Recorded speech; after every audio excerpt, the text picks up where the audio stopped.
గులాబీ మొక్కలకి గుత్తులు గుత్తులుగా పువ్వులు వస్తున్నాయి.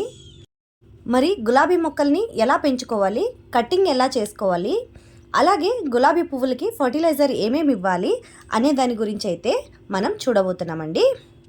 హాయ్ అండి, నమస్తే. నేను వేద. వెల్కమ్ బ్యాక్ టు ఎంత అందమైన జీవితం. మనం ఇవాల్టి వీడియోలో గులాబీ మొక్కలకి ఫర్టిలైజర్ని ఎలా ఇవ్వాలి అనే దాని గురించి అయితే చూడబోతున్నాం. అలాగే వాటిని ఎప్పుడు కట్ చేయాలి, మళ్ళీ ఎక్కువగా పువ్వులు రావడానికి ఏం చేయాలి అనే దాని గురించి అయితే ఇవాల్టి వీడియో అండి. మీ దగ్గర ఏ గులాబీ మొక్క ఉన్నా సరే, అది హైబ్రిడ్ కానివ్వండి, నాటు గులాబీ మొక్కలు కానివ్వండి, ఏ జాతికి చెందిన గులాబీ మొక్క అయినా సరే, నేను చెప్పే ఈ ఫర్టిలైజర్ని మీరు ఇచ్చి చూడండి. ఈ ఫర్టిలైజర్ని వారానికి ఒక్కసారి అయినా కూడా మీరు కంపల్సరీ ఇవ్వాల్సి ఉంటుంది. అలాగే మీరు గులాబీ మొక్కకి కంపోస్ట్ అనేది నెలకు ఒక్కసారి, లేకపోతే తప్పకుండా 2 నెలలకు ఒకసారి కంపోస్ట్ అనేది ఇవ్వాల్సి వస్తుంది. మీరు అది కిచెన్ కంపోస్ట్ ఇచ్చినా సరే, వర్మిక్ కంపోస్ట్ ఇచ్చినా సరే. అలాగే మనం పేడతో కనుక చేసిన కంపోస్ట్ అనేది ఇస్తే మీరు మట్టిలో మిక్స్ చేసి ఇవ్వాల్సి వస్తుంది, లేకపోతే దాన్ని లిక్విడ్ ఫర్టిలైజర్గా చేసి మీరు ఇవ్వాల్సి వస్తుంది. సో అది లిక్విడ్ ఫర్టిలైజర్ ఎలా చేయాలి అనే దాని గురించి నేను ఇంకొక వీడియో అయితే చేస్తానండి. ఇప్పటికీ అయితే ఇక్కడ చూడండి, మన గులాబీ మొక్కలో గుత్తులుగా పూసినాయి అనమాట పూలు. ఇక్కడ మొత్తం చెట్టంతా కట్ చేసేసానండి. ఆ వీడియో కూడా నేను పెట్టాను ఆల్రెడీ, ఎలా కట్ చేయాలి అనేది వీడియో అయితే పెట్టాను అనమాట. సో ఆ గులాబీ మొక్కని కట్ చేసిన తర్వాత మళ్ళీ వచ్చిన పువ్వులండి ఇవి. ఒక్క కొమ్మకి చూడండి, ఆల్రెడీ మొన్న కూడా నేను ఒక వీడియో అయితే తీసాను, దాన్ని కూడా క్లిప్ని యాడ్ చేస్తాను నేను ఇక్కడ నెక్స్ట్ దీని తర్వాత. సో అది కూడా మీరు చూడొచ్చు. చెట్టు నిండా ఎన్ని పువ్వులు వచ్చినాయో మీరు ఒకసారి చూడొచ్చు. నా దగ్గర ఉండే గులాబీ మొక్క అయితే ఇది చాలా పాతదండి, అంటే నాకు ఇది 4 years మొక్క అనమాట. సో కింద అంతా ఇలా వచ్చిందనమాట. ఈ బకెట్లోనే పెట్టుకున్నాను నేను ఈ మొక్కని, ఒక పెద్ద బకెట్లో అయితే పెట్టుకున్నాను.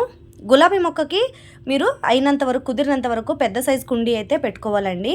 ఎందుకంటే ఇది నాటు గులాబీ మొక్క కాబట్టి ఇది చాలా రోజుల దాకా మీకు మొక్క అనేది పాడవకుండా ఉంటుంది. అలాగే మీకు సంవత్సరం అంతా కూడా పువ్వులు అనేది పూస్తూనే ఉంటాయి. కాకపోతే వాటికి తీసుకోవాల్సిన జాగ్రత్తలు ఏంటి అంటే, పువ్వు వచ్చి అయిపోయిన తర్వాత ఆ స్టెమ్ అనేది మీరు కట్ చేసేయాలండి. అలా వదిలేశారంటే మీకు అసలు మళ్ళీ నెక్స్ట్ పువ్వు అనేది రాదు.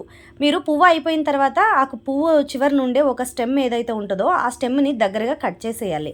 ఆ తర్వాత మళ్ళీ వేరే బ్రాంచెస్ అయితే రావడానికి చాలా హెల్ప్ అవుతుంది చెట్టుకి. అలాగే చెట్టుని హైట్గా పెంచుకోకుండా, చాలా హైట్గా కాకుండా మీరు కొంచెం గుబురుగా పెంచుకోవడానికైతే ట్రై చేయాలన్నమాట మొక్కని. అలాగే ఈ గులాబీ మొక్కకి మనం లిక్విడ్ ఫర్టిలైజర్ అనేది చాలా అవసరం అన్నమాట. గులాబీ మొక్కలకైతే ఫర్టిలైజర్ని మీరు ఎంతగానో ఇస్తారో అంతగా గులాబీ మొక్క అనేది బాగా పెరుగుతుంది అన్నమాట.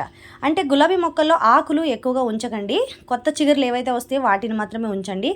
పాతవి ఉండే కొమ్మలకి ఉండే ఆకులన్నీ మీరు తీసేశారంటే మళ్ళీ అక్కడ కొత్త చిగురు రావడానికైతే హెల్ప్ అవుతుంది అన్నమాట. సో ఇక్కడ చూస్తున్నారు కదా, మా చెట్టు అయితే కొంచెం హైట్గానే ఉందన్నమాట. ఎందుకంటే కింద కొంచెం గుబురుగా పెంచుకున్నాను నేను, అందుకే పైన అయితే ఇప్పుడు కొత్తగా వచ్చిన కొమ్మలు అయితే హైట్గా పెరిగిపోయినాయి అనమాట. సో ఇక్కడ నేనైతే కిచెన్ వేస్ట్ అండి ఇది, అంటే ఉల్లి తొక్కలు కానివ్వండి, cucumber peel, carrot peel, tomato, అలాగే మనం మా చెట్టుకు వచ్చే మందార పూలన్నీ నేను దేవుడికి పెడుతూ ఉంటాను కదండి, ఆ పువ్వులన్నీ కూడా నేను పడేయకుండా ఇలా లిక్విడ్ ఫర్టిలైజర్ చేసుకోవడానికైతే నేను ఒక గిన్నెలో పోసుకొని నీళ్లు పోసి ఉంచేసానండి. దీన్ని మనం 24 hours కానీ బయట ఉంచాలన్నమాట. ఎండలో కానివ్వండి, ఎండ ఉన్నా లేకపోయినా బయట ఉంచాలన్నమాట. సో ఇప్పుడు దాంట్లో నేను ఆ లిక్విడ్ ఫర్టిలైజర్ చేసుకోవడానికి 1/2 లీటర్ దాకా నీళ్ళు పోసుకొని ఉంచాను. తర్వాత ఇక్కడ బకెట్లో ఒక 3 లీటర్ల దాకా నీళ్ళు తీసుకున్నాను నేను. అందులో ఈ లిక్విడ్ అంతాను పోసేసుకుంటున్నాను అనమాట. సో దీన్ని నీళ్ళల్లో మనం బాగా డైల్యూట్ అయితే చేసుకోవాలి. ఈ లిక్విడ్ ఫర్టిలైజర్ని మీరు ఏ మొక్కలకైనా, పూల మొక్కలకి, ఏ మొక్కలకైనా ఇచ్చుకోవచ్చు. స్పెషల్గా మందార మొక్క, గులాబీ మొక్కలకైతే బాగా పనిచేస్తుందండి ఈ లిక్విడ్ ఫర్టిలైజర్ని. నేను తరచుగా ఇస్తూ ఉంటాను, నాకైతే మంచి రిజల్ట్ వస్తున్నాయి. చెట్టుకి బాగా పూలు అయితే ఎక్కువగా పూస్తున్నాయి అనమాట. సో ఫైనల్గా మీకు ఇది కూడా వేస్ట్ అవ్వకుండా మనం అక్కడ అదే కుండీలో కానివ్వండి మట్టి తవ్వేసి అందులో వేసి పైన అయితే కొంచెం మట్టి కప్పేస్తే అది కిచెన్ కంపోస్ట్ కూడా అయిపోతుంది. అలాగే మనకి కిచెన్ నుంచి వచ్చే వేస్ట్ నుంచి లిక్విడ్ ఫర్టిలైజర్ కూడా అవుతుంది. దీన్ని ఇలా ఒకసారి పైనుంచి ఇలా నీళ్ళు అనేవి కలుపుకొని ఒకసారి బాగా మీరు మొక్కలకి ఇవ్వచ్చు. సో నేనైతే ఇక్కడ గులాబీ మొక్కకైతే ఇస్తున్నానండి. ఇక్కడ సో మీరు ఫర్టిలైజర్ ఇచ్చేటప్పుడు చూసుకొని అయితే ఇవ్వాలన్నమాట. ఎందుకంటే నీళ్లు పోయడానికి ముందు మీరు ఫర్టిలైజర్ అనేది ఇవ్వాల్సి వస్తుంది. అలాగే ఎక్కువగా ఫర్టిలైజర్ అనేది మీరు ఇచ్చారంటే ఆ మొక్కలో ఉండే నీళ్లు డ్రైన్ అవ్వకుండా అంటే ఆ మట్టి వెట్ అయ్యేంతగానే మీరు ఫర్టిలైజర్ అనేది ఇవ్వాల్సి ఉంటుంది.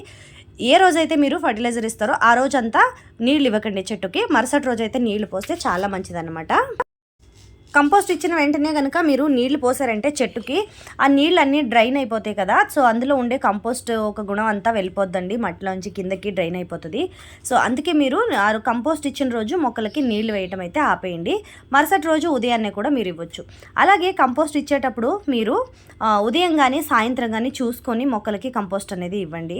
అంటే లిక్విడ్ ఫర్టిలైజర్ ఇచ్చేటప్పుడు ఉదయం కానీ ఈవినింగ్ కానీ ఇస్తే చాలా మంచిదన్నమాట. సో ఇక్కడ మీరు చూస్తున్నట్లయితే చూడండి, ఇక్కడ గులాబీ మొక్కకి ఒక్క కొమ్మ ఉందండి. దానికి దగ్గరగా 20 మొగ్గలు ఉన్నాయి. సో ఒక్క రోజుకి 4 పువ్వులు 5 పువ్వులు అలా పూస్తుందన్నమాట. సో ఇది అప్పుడప్పుడు కూడా తీసిన క్లిప్స్ కూడా ఉన్నాయండి ఇందులో. అంటే ఈ వారం రోజుల్లో నేను మొక్క కట్ చేసి 1 నెల అవుతుంది అనుకుంటున్నాను. ఆ వీడియో అయితే మీకు పెడతాను. ఆ వీడియోలో డేట్ కూడా ఉంటుంది, మీరు చూసుకోవచ్చు. నెల అవుతుంది. నెలలోపు నాకు చెట్టు అనేది ఇంత బాగా వచ్చింది. అలాగే చెట్టు నిండా పువ్వులు కూడా పూస్తున్నాయండి. సో చూసారు కదండి, ఇవాళ వీడియో అయితే ఇది. వీడియో కనుక నచ్చితే తప్పకుండా ఒక లైక్ చేయండి, అలాగే షేర్ చేయండి. ఈ వీడియో కనుక యూస్ఫుల్ అని మీకు అనిపిస్తే మీ ఫ్రెండ్స్ అండ్ రిలేటివ్స్కి, ఫ్యామిలీకి అందరికీ వీడియో అయితే షేర్ చేయండి. అలాగే ఇలాంటివి మరెన్నో కొత్త వీడియోల కోసం మన ఛానల్ అయితే సబ్స్క్రైబ్ చేసుకోండి. మన ఛానల్లో గార్డెన్ రిలేటెడ్గా చాలా వీడియోస్ అయితే ఉన్నాయి. లిక్విడ్ ఫర్టిలైజర్ కానివ్వండి, కంపోస్ట్ కానివ్వండి, అలాంటివి చాలా వీడియోస్ అయితే ఉన్నాయండి. ఒక్కసారి తప్పకుండా మన ఛానల్ని అయితే విజిట్ చేయండి. మీకు తప్పకుండా నచ్చుతుందని అనుకుంటున్నాను. నచ్చితే తప్పకుండా సబ్స్క్రైబ్ చేసుకొని పక్కనే ఉన్న బెల్ ఐకాన్ని క్లిక్ చేయండి. నేను పెట్టే ప్రతి వీడియో నోటిఫికేషన్ అనేది మీకు వస్తుందండి. So thank you so much. Keep watching ఎంత అందమైన జీవితం.